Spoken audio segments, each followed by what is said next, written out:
ചില ഓഡിറ്റോറിയങ്ങൾ ഒരു തരത്തിലും കാറ്ററിംഗുകാരായിട്ടോ ഇവന്റുകാരായിട്ടോ സഹകരിക്കാത്തവരാണ്. അവരുടെ ആ ഒരു പേയ്മെന്റ് എന്നതിനപ്പുറം നമ്മുടെ ഒരു ഗസ്റ്റിന്റെ പ്രോഗ്രാമാണ് അത് ഏറ്റവും ബെറ്ററായി ചെയ്യണം എന്നുള്ളതിന്റെ ഒരു അംശം പോലും സഹകരണം അവരിൽ നിന്നുണ്ടാവില്ല. ചില ഇവന്റുകൾ ലഞ്ച് കഴിഞ്ഞ് റിസപ്ഷനിലേക്ക് വരുമ്പോൾ 2-3 hours ഗ്യാപ്പ് ഉണ്ടാവുള്ളൂ. അങ്ങനെ വരുന്ന സമയത്ത് നമ്മൾ 20-30 എംപ്ലോയീസിന് വെച്ച് ചെയ്യുന്നത് 50-60 എംപ്ലോയീസിന് വെച്ച് ചെയ്യേണ്ടതായിട്ട് വരും. ഇത്രയും നമ്മൾ അവിടെ ഔട്ട്പുട്ട് ഇട്ട് ഭംഗിയാക്കാൻ നോക്കുമ്പോൾ പോലും ചില ഓഡിറ്റോറിയംകാരുടെ പ്രവണതകൾ നമുക്ക് വളരെ ബാഡ് എക്സ്പീരിയൻസ് ആയിട്ട് വരുന്നുണ്ട്. ഞാൻ ഈ വീഡിയോ ചെയ്യുന്നതിൻ്റെ മെയിൻ കാരണം നിങ്ങൾ കസ്റ്റമേഴ്സിനോടാണ്.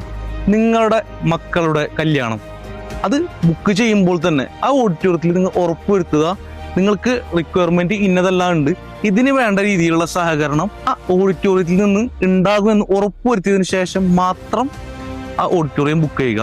അല്ല എന്നുണ്ടെങ്കിൽ നിങ്ങൾ ഓഡിറ്റോറിയം ബുക്ക് ചെയ്യുന്നതിന് മുമ്പ് ഒരു ഇവന്റിനെയോ അല്ലെങ്കിൽ കാറ്ററിംഗ് കൺസൾട്ടന്റിനെയോ സമീപിച്ച് അവിടെ നിങ്ങളുടെ റിക്വയർമെന്റ് പറഞ്ഞതിന് ശേഷം മാത്രം ഓഡിറ്റോറിയം ബുക്ക് ചെയ്യുക.